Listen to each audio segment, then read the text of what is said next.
오이와 상극인 음식을 같이 먹었을 때 당뇨와 암에 걸릴 수 있다는 사실 알고 계셨나요? 아삭하고 맛있는 오이랑 같이 먹으면 독이 되는 음식은 무엇이고 같이 먹어야 한다면 어떻게 먹어야 하는지까지 함께 알아볼까요?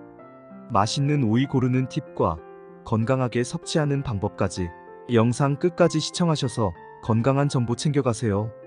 구독과 좋아요를 눌러주시면 건강한 정보를 꾸준히 받아보실 수 있습니다.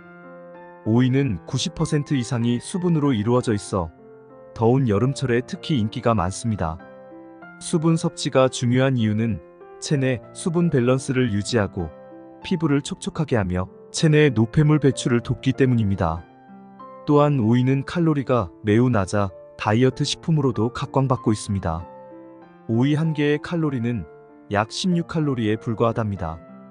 뿐만 아니라 오이에는 비타민 K, 비타민 C, 칼륨, 마그네슘 등 다양한 비타민과 미네랄이 풍부하게 함유되어 있어요. 이렇게 좋은 오이도 상극인 음식과 먹었을 때 건강을 해칠 수 있다는 사실. 그럼 지금부터 하나하나 파헤쳐 보겠습니다. 첫 번째는 바로 토마토입니다. 깜짝 놀라셨나요? 토마토와 오이를 함께 곁들여 샐러드도 자주 해먹곤 하죠. 하지만 이런 토마토랑 오이는 절대 함께 먹으면 안 되는 조합입니다. 토마토는 비타민C가 풍부한 식품으로 항산화 효과와 면역력 증진에 큰 도움을 줍니다. 비타민C는 체내에서 콜라겐 합성을 도와 피부 건강을 유지하고 철분 흡수를 촉진해 피로 회복과 면역력 향상에 기여합니다. 또한 토마토에는 리코펜이라는 강력한 항산화 물질이 들어있어 암 예방과 심혈관 건강에 좋습니다. 하지만 오이에는 아스코르비나아제라는 효소가 포함되어 있어 비타민C를 분해하는 작용을 합니다.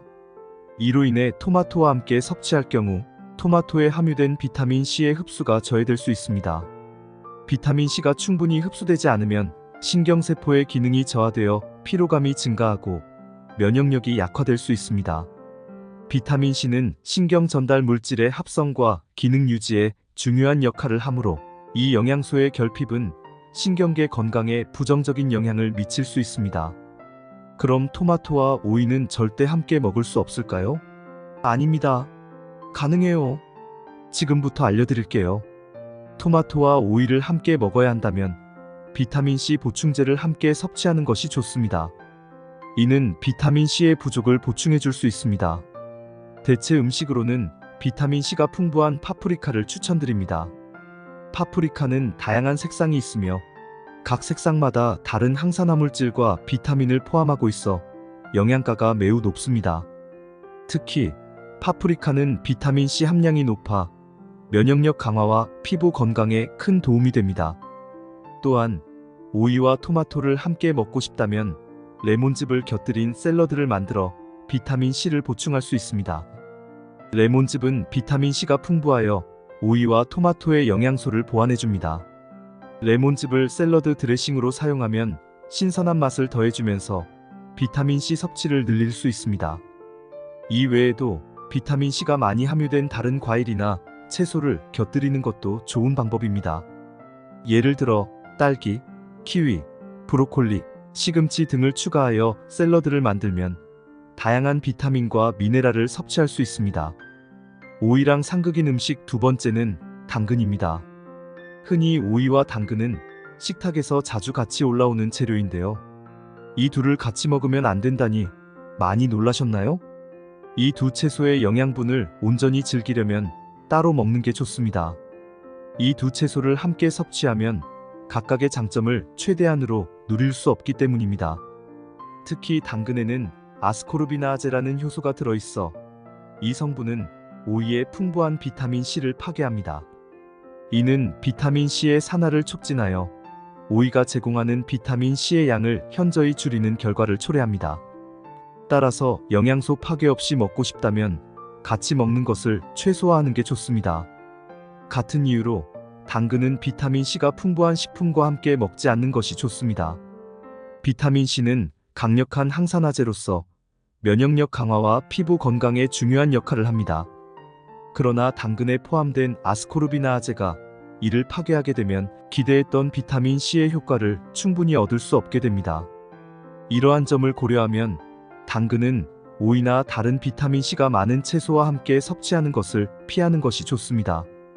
그럼 당근과 오이를 꼭 같이 먹어야 한다면 어떤 방법이 있을까요? 먼저 당근을 기름에 볶아보세요.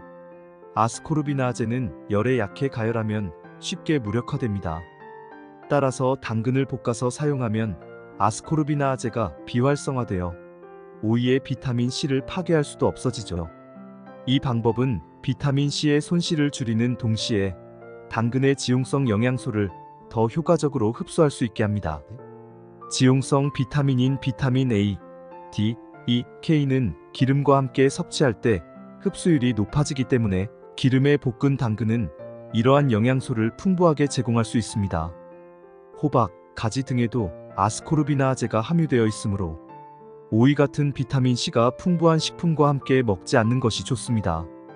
이는 호박이나 가지 역시 오이의 비타민C를 파괴할 수 있다는 것을 의미합니다. 따라서 이들 채소를 조합할 때도 유사한 방법을 적용하는 것이 중요합니다. 이를 통해 다양한 채소의 영양소를 최대한 보존하고 건강한 식단을 유지할 수 있습니다. 오이랑 상극인 음식 세 번째는 계란입니다. 오이와 김밥에서도 같이 주재료인데요. 왜 이 둘의 조합이 상극인 걸까요? 먼저 달걀은 정말 완벽한 단백질 식품이에요. 필수 아미노산을 포함하고 있어서 근육 형성과 세포 재생에 매우 중요한 역할을 합니다. 우리 몸이 자체적으로 만들 수 없는 필수 아미노산을 음식으로 섭취해야 하기 때문에 달걀은 정말 귀중한 식품이죠. 뿐만 아니라 달걀에는 비타민 A, D, E, B12와 철분, 셀레늄 등 다양한 영양소가 들어있어요. 비타민 D는 뼈 건강에 필수적이고 비타민 B12는 적혈구 형성과 신경 기능을 도와줍니다. 하지만 오이와 달걀을 함께 먹으면 건강에 해로웁니다.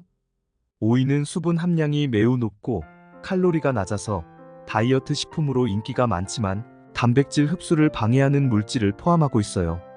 오이에 있는 특정 효소가 단백질을 분해하는데 이로 인해 달걀의 단백질이 제대로 흡수되지 못할 수 있어요.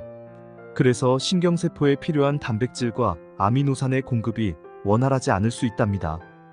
그렇다면 어떻게 해야 할까요? 먼저 단백질 보충을 위해 닭가슴살을 선택하는 것도 좋은 방법이에요. 닭가슴살은 지방이 적고 단백질이 많아서 건강한 단백질 섭취에 도움이 됩니다.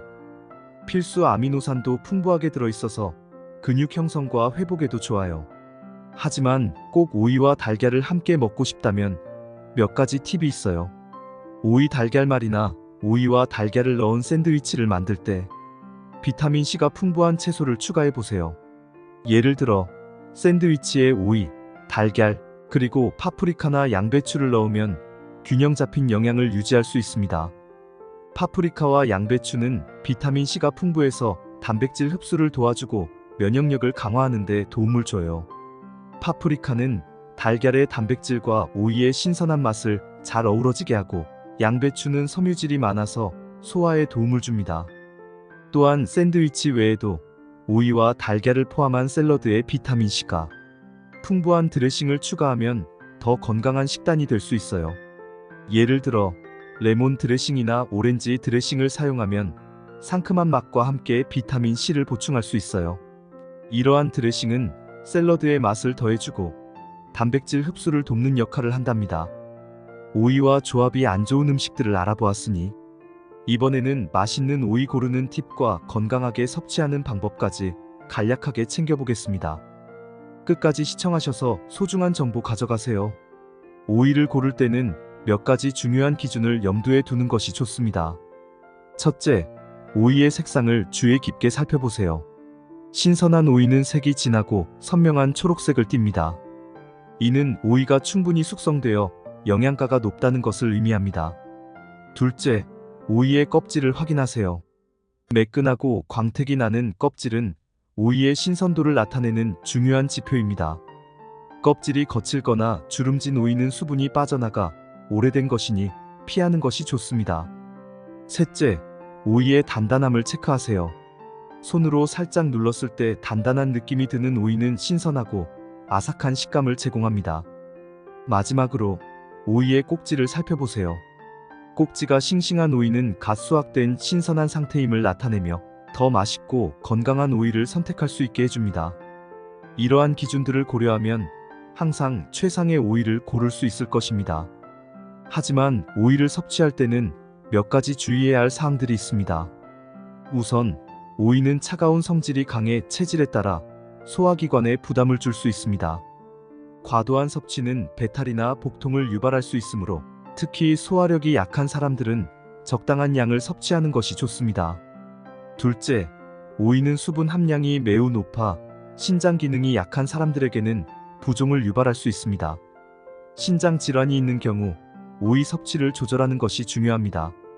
셋째, 오이는 자연 상태에서 약간의 농약 잔류물이 있을 수 있으므로 섭취 전에 꼼꼼하게 씻어주는 것이 좋습니다.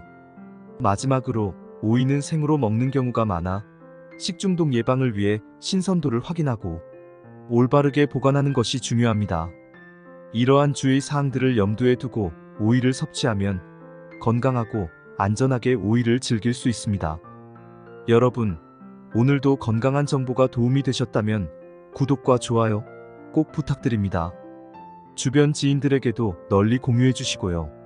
그럼 다음 시간에도 유익한 정보로 찾아뵙겠습니다. 감사합니다.